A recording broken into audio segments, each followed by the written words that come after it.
प्रवेश निषेध रखते हैं, और दूसरी ओर जिस देवता को दीप जला रहे हैं उस चर्बी से बना हुआ घी से जला रहे हैं, तो क्या फायदा होगा। आज से ही अपने घर में जलने वाला दीपक तिल्ली का तेल से जलाइए। शुद्ध घी अगर आपके घर में है तो उसका बचत करिए। जब आपके घर में माताएं जब डिलीवरी अवस्था में हो तब उस माताओं को गाय का घी खिलाइए। जब आपके घर में हवन यज्ञ गृह प्रवेश उद्यापन आदि हो तो आपके घर में शुद्ध देसी गाय का घी का हवन करिए। कोई जरूरी नहीं 1 किलो 2 किलो 5 किलो घी का आहुत लगाएं। अगर घी 250 ग्राम में मिल जाए उसी से आहुत दीजिए, भगवान को प्राप्त हो जाए। कम से कम शुद्ध तो होगा, वातावरण वाइब्रेशन उसका शुद्ध रहेगा, ऊर्जा शुद्ध मिलेगा, सकारात्मक परिणाम मिलेगा, फल मिलेगा। संकल्प लीजिए आज हनुमान जी के मंदिर में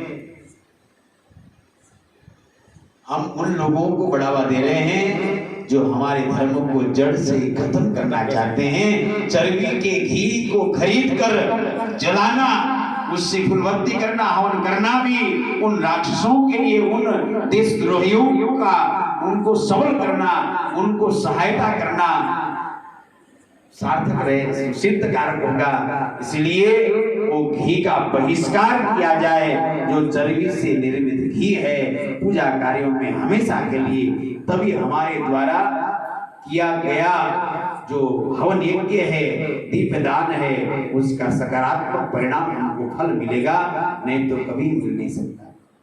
आज समाज में धर्म परिवर्तन जैसे बहुत कार्य हो रहे हैं। आज समाज में 2 प्रकार से धर्म परिवर्तन हो रहे हैं, मैं आपको बताऊंगा। एक तो धर्म परिवर्तन इसीलिए हो रहा है कि लोगों की आस्था श्रद्धा पूजा पाठ से खत्म हो गई है। क्यों? करते करते वर्षों बीत गए, हवन करते, दीप करते, कोई सकारात्मक फल नहीं मिल रहा है, घर में सुख शांति समृद्धि नहीं मिल रहा है, तो विवश होकर व्यक्ति क्या करता है, अपने धर्म को छोड़ देता है। धीरे धीरे उसे घृणा होने लगता है और वो ईसाई और मुस्लिम इस्लाम की ओर जाता है। कहीं क्या पता वहां मुझे मिल जाए कुछ। सही बात है। अरे आपने देसी गाय के घी से कभी हवन ही नहीं किया, यज्ञ अनुष्ठान ही नहीं किया, तो आपको फल कैसे मिलेगा? आपको फल नहीं मिल सकता है। और दूसरा, लालच में, लोभ में। महाराज इसी सीकर शहर में एक परिवार को 10-10 लाख रुपया दिया जा रहा है ईसाई बनने के लिए, धर्म परिवर्तन करने के लिए, और हम 10 लाख के लोभ में धर्म परिवर्तन कर रहे हैं। हानि लाभ जीवन मरण जप जस अपजस विधियात। बाबा तुलसीदास जी कहते हैं हानि लाभ जीवन मरण जस अपजस विधि हाथ परमात्मा के हाथ है, और इसका निर्धारित, इसका निर्माण, इसकी कैसे फैसला करते हैं परमात्मा? वो कर्म के आधार पर को उनका सुख दुख करदाता, निज कृत कर्म भोग शव भ्राता। अपने कर्मों से ही सुख दुख सब प्राप्त है। धन वैभव अपने प्रारब्ध से मिलता है, पुण्य कर्म से मिलता है, और हम लोग पुण्य कर्म न करें और केवल सोचते हैं कि अगरबत्ती करना भी अपराध है। जो वांस का अगरबत्ती करते हैं ना, ये भी निषेध है। धूपबत्ती करना चाहिए, इसमें वांस का कोई भी अंश न हो। बांस जलाने से एक तो घर में बीमारी, अस्थमा, श्वास की बीमारी और नकारात्मक ऊर्जा होता है। बांस वहां जलाए जाते हैं, वो जलाते हैं जो भूत प्रेतों की साधना करते हैं। नहीं तो हमारे हवन यज्ञ में भी बांस की लकड़ी जलाना निषेध है। बांस के द्वारा जलाया हुआ तो देवताओं को प्राप्त न होकर असुरों को, राक्षसों को, प्रेतों को प्राप्त होता है। इसीलिए धूपबत्ती की ओर प्रेरित हो। गाय के गोबर के कंडे का धूप बना हुआ अगरबत्ती बना हो। इस लक्ष्मी गोपुष्टि महायज्ञ में आपको गौ से बने हुए गोमय सारे दिव्य मिलेंगे, वहां पर प्रतिष्ठा लगेंगे जैसे लोग लगे हुए हैं। इस यज्ञ का करना भी ये उद्देश्य है कि व्यक्ति अपनी वस्तुतः मूल जड़ को समझे, पकड़े और वास्तविक सत्य रूप सात्विक रूप से वो यज्ञ करे, ताकि उसका सकारात्मक उसको फल मिले। आज संकल्पित हो जाइए, हमारे घर में तिल्ली का तेल का दीपक जले, लक्ष्मी को वृद्धि करने वाला, ग्रहों को शांति करने वाला सरसों का तेल, तिल्ली का तेल रहेगा। और घी, महाराज घर में गाय नहीं, घी कहां से लाए? कल हम किसी जगह गए थे, उन्होंने कहा महाराज इतना घी हवन के लिए कहां से लाए, लोग मजबूर हैं। मैंने उनको एक जवाब दिया कि जब घर में बच्चे की शादी होती है, बच्ची की शादी होती है, तब माताएं महीनों तक शॉपिंग करती हैं, बाजार करती हैं कि भाई आज इस जगह में इस दुकान में सामान नहीं मिला, तो कल दूसरी दुकान में सामान नहीं मिला, परसों तीसरी दुकान में नहीं मिला, करते करते 1 महीने तक सारे बाजार को छान मारती हैं, तब जाकर उनकी पूर्ति होती है एक शादी के लिए। और हम जिस यज्ञ करने जा रहे हैं घर में, और यज्ञ और उस सुख समृद्धि जिस यज्ञ से हम चाहते हैं, और उस यज्ञ के लिए क्या हम गाय का घी हम बाजार गांवों में गोहत्तों के पास में गौशालाओं में जाकर ढूंढ नहीं सकते? क्यों नहीं कर सकते? जिस यज्ञ से हम लोग न जाने कितना मानते हैं और उसमें ही सार्थकता नहीं है, वही देवताओं को प्राप्त नहीं हो रहा है, तो हमें शुद्ध फल कहां से मिलेगा? मैं इस यज्ञ के माध्यम से ब्राह्मणों को भी आमंत्रण कर रहा हूं, शिखर के जितने भी ब्राह्मण हैं, और मैं भारतवर्ष के सभी संतों को, हर तीर्थों से हिंदू संतों को बुला रहा हूं। मैं तो क्या शिखर शहर बुला रहा है, जिसमें संतों को भी संकल्पित किया जाएगा और भक्तों को भी, ब्राह्मणों को भी संकल्पित किया जाएगा। ब्राह्मण दिखता आप उस यजमान के यहाँ हवन नहीं करना जिस यजमान के यहाँ गाय के घी की व्यवस्था नहीं होगा, मना कर दो, हम नहीं करेंगे। दोष के भागी ब्राह्मण भी बन रहे हैं और यजमानों को भी बना रहे हैं। संतों को कहेंगे आपके मंदिर में जलने वाला दीपक घी गाय का होना चाहिए, आप अपने गाय को आश्रम में गौशाला रखो, गाय पालो और उस गाय की घी दूध से ठाकुर जी की सेवा करो। आज तक ही नहीं किया महाराज जी, कभी दीपक भी नहीं किया हमने तो बाजार की आज तक भी। एक बार ताली बजा। ऐसे भी हैं, धरती निर्बीज नहीं है, धरती में आज भी हर चीज की बीज है, सबीज है, तभी धरती टिक रहा है। संतों से हम आह्वान करेंगे, आप जितने भी बड़े बड़े यज्ञ कराते हैं, यहाँ तो 9 कुंडी है यज्ञ, क्यों 108 कुंडी नहीं हो सकता था, परंतु इतना घी कहां से है? बाजार का पीपा का घी से करने से कोई मतलब नहीं। संतों से कहेंगे कि आप सभी जितने भी हवन यज्ञ अनुष्ठान कराएं, अपने भक्तों के यहाँ जो हवन यज्ञ हो वो केवल गाय का घी का होना चाहिए, तभी सनातन धर्म की रक्षा हो सकता है। नहीं तो कोशिश करिए, कुरान पढ़ने का अभ्यास करिए, आने वाला समय ज्यादा दूर नहीं रहेगा। ऐसा ही रहेगा तो हमें हमारे हाथ में सुंदरकांडों का पाठ पुस्तक नहीं, कुरानों के पुस्तक रहेंगे।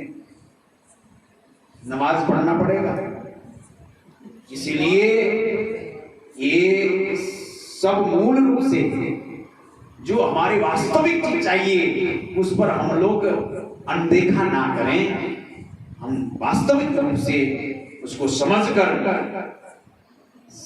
जो वैदिक रीति से कहा गया है उसको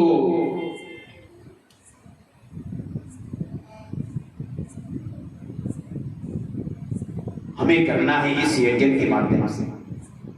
आप सभी से हमारा प्रार्थना है, आप युवा सभी बैठे, हमारे बड़े बुजुर्ग भी हैं, माताएं भी हैं, कलश यात्राओं में कम से कम यहाँ से 500-1000 माताओं को लेकर हमारे ताराचंद्र जी को हमने जिम्मेदारी दी है। कम से कम 500 कम से कम इस मोहल्ले से आसपास से तो 1100 माताएं तो यहाँ से जानी चाहिए। अब बाकी देखेंगे 1000 का पूरा प्रयास करेंगे। जय हो, जोरदार ताली से हमारे ताराचंद्र जी के। और माताएं इस बात का ध्यान भी रखिए, ताराचंद्र जी का जो है नाक नहीं करनी चाहिए। ये तो पुरुषों के जाने से संख्या नहीं होगी, माताओं से ही कलश यात्रा की सेवा बढ़ेगी। अपना पूरा प्रयास करते हैं। हाँ, पूरा प्रयास करेंगे इस कार्यक्रम को भव्य और दिव्य और सनातन ये कार्यक्रम ऐसा ऐतिहासिक हो, लोग देखे कि वास्तव में आज भी सनातन धर्म जिंदा है, लोगों की भावना सनातन से है। नहीं तो एक केवल फॉर्मेलिटी हो चुका है हमारे धर्म, केवल फॉर्मेलिटी। अरे सुंदरकांड का पाठ है, ताराचंद जी बोल दिया जानवे पर से, नहीं तो काल जो है ना बीच सड़क में मारी हिंदी कर दी है कि नहीं? पर ध्यान रखिएगा, ताराचंद जी आपको जो बोल रहे हैं ना, वो अपने लिए नहीं बोल रहे हैं, वो आपकी भलाई हमारी भलाई की नहीं बोल रहे हैं। इनको कोई कमीशन नहीं मिलता है पैसे का कि कोई कमीशन हम दे रहे हैं, बाबा जी देते हैं ना, हम तो इनसे ले रहे हैं कुछ इकट्ठा करके सहयोग राशि लेकर जमा के। पर ये धर्म बचेगा तो राष्ट्र बचेगा, राष्ट्र बचेगा तो धर्म बचेगा, और धर्म बचेगा तो हम बचेंगे। धर्म ही नहीं रहेगा तो जाति का हम क्या करेंगे? जाति में बटे हुए ये फलाना वो फलाना। ये कार्यक्रम एक भी ऐसा भी रहेगा इसमें चारों वर्णों के लोग रहेंगे और सबके सहयोग से ये कार्यक्रम संपन्न होगा। दूसरा, हमने एक इस पत्रिका में आवश्यक जानकारियां जो मूलभूत रूप से सनातन हिंदुओं को जानने की जरूरत है, कम से कम। अच्छा, यहाँ एक मैं प्रश्न पूछता हूँ, आप लोग युवा लोग पढ़े लिखे, मैं तो देखो 4वीं पास करके घर छोड़ा था, फिर उसके बाद में स्कूल में नहीं गया, गुरुकुल में पढ़ा, आचार्य किया। बाकी स्कूल में हमने 4वीं पास तक ही किया, 8 साल की उम्र में घर छोड़ा। मेरे से भी ज्यादा आप लोग पढ़े लिखे डिग्री हासिल किए आप लोग हो। ये बताइए सनातन धर्म में कितने वेद हैं? आप लोग नहीं बैठेंगे, आप तो ब्राह्मण से आप जानते हो। आप लोग बताइए सनातन धर्म में कितने वेद हैं? 4 वेद। वाह, 4 वेदों का नाम एक आदमी खड़े होकर बता दीजिए।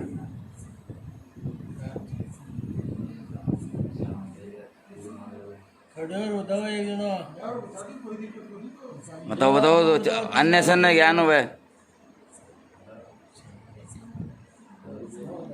अभी अगर किसी मुस्लिम का 10 साल का बच्चे को हम खड़ा करके उसे पूछे, भैया तेरे कुरान का कोई आयत के बारे में सुना दे, तुम्हारा जो फर्राटेदार सुनाएगा। ये विडंबना हमारे हिंदू सनातनियों का है। हमारा पवित्र ग्रंथ क्या है? भगवत गीता, पवित्र ग्रंथ। कोर्ट में भी जब सुप्रीम कोर्ट में जब उसके ऊपर सौगंध खिलाते हैं, हाथ धरना पड़ता है, तो गीता के ऊपर ही हाथ धरा जाता है। अब बताइए गीता का कोई श्लोक सुना दीजिए।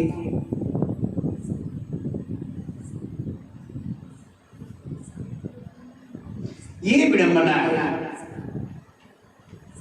हमारे मंदिर में पूजा करने वाले या मंदिर के महंत भी अनपढ़ हैं, जिन्होंने शास्त्र का चिंतन नहीं किया, केवल चरणामृत प्रसाद देना और दक्षिणा लेने का काम कर रहे हैं। इसीलिए हमारा धर्म कम पीछे की ओर जा रहा है। और हर मंदिर में रहने वाला पुजारी पढ़ा लिखा एक ग्रेजुएट बोलते, इसको क्या बोलते हैं, विद्वान अगर रहे तो क्या गीता का उपदेश नहीं देगा? क्या वेदों का मंत्र नहीं सिखाएगा? सिखाएगा। क्योंकि हम सोचते हैं कि जो अनपढ़ हो और ठीक है काम चलता तो घंटे हिला के काम चला लेना, नहीं तो जाकर